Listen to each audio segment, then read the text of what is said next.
प्राचीन समय में एक नगर में एक राजमहल था। उस महल में एक चिड़िया का हमेशा आना जाना लगा रहता था।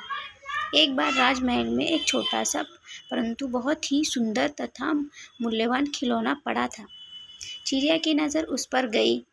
उसने झपट कर उस खिलौने को उठा लिया और उड़ने लगी।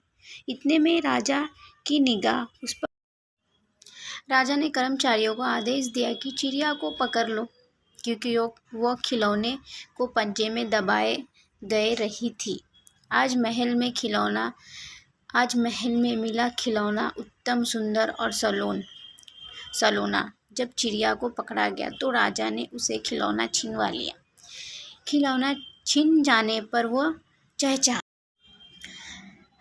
हाँ, ये राजा बहुत लालची है, मैं सबको ये बतलाऊंगी। ऐसा सुनकर राजा घबरा गया, क्योंकि लालची राजा कहलाने से तो उसकी सब जगह बदनामी होगी। अतः उसने खिलौने को लौटाने के लिए कर्मचारियों से कहा कि खिलौने उसे वापस दे दो। खिलौने को पुण्य पाकर चिड़िया जोर जोर से गाने लगी।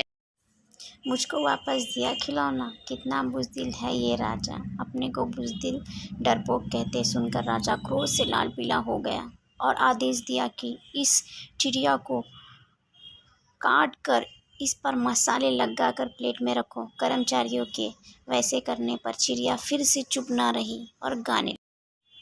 लाल पीला मुझे बनाकर, कुछ न मिलेगा मुझको खाकर। ये सब सुने तो राजा अचंभ में पड़ गया। उसने सोचा, अभी तो ये जीवित है, वरना बोलती कैसे। उसने इन टुकड़ों को भूनकर लाने के लिए कहा। जब चिड़िया के टुकड़ों को भूनकर लाया गया और राजा खाने लगा तो गले में पहुँचते ही गाने लगा। जा रही हूँ तंग रास्ते से आ, ये बहुत अच्छा किया। चिड़िया की आवाज़ सुनते ही राजा बौखलाकर सोचने लगा कि ये तो अभी भी जिंदा है। अच्छा, इसे अंदर निगलता हूँ, फिर देखता हूँ ये कैसे जीवित रहती है। और इतना सोचकर वह इन भुने हुए टुकड़ों को निगल गया। पेट में पहुँचते ही चिड़िया की आवाज़ आने लगी। मैं महल में आ जाए, खूब मस्ती मन में छाए। सुनते ही राजा तो आग उगलने लगा। क्रोध से बोला, ऐ सिपाहियों, अपनी तलवार निकाल लो और जैसे ही ये चिड़िया बाहर निकले उसे समाप्त कर दो। राजा का हुक्म था। सबने अपनी अपनी तलवार म्यान से बाहर निकाल ली।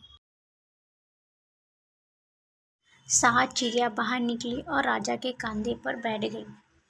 इधर जब सिपाहियों ने उस पर तलवार का वार किया, उधर वो चिड़िया तो फुर्र से उड़ गई, किंतु राजा का कंधा तलवार से कट गया। खून के फव्वारे बह उठे।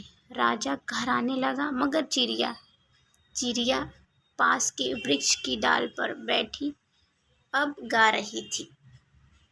अगर आपको ये स्टोरी पसंद आया तो लाइक सब्सक्राइब चैनल को जरूर कीजिएगा।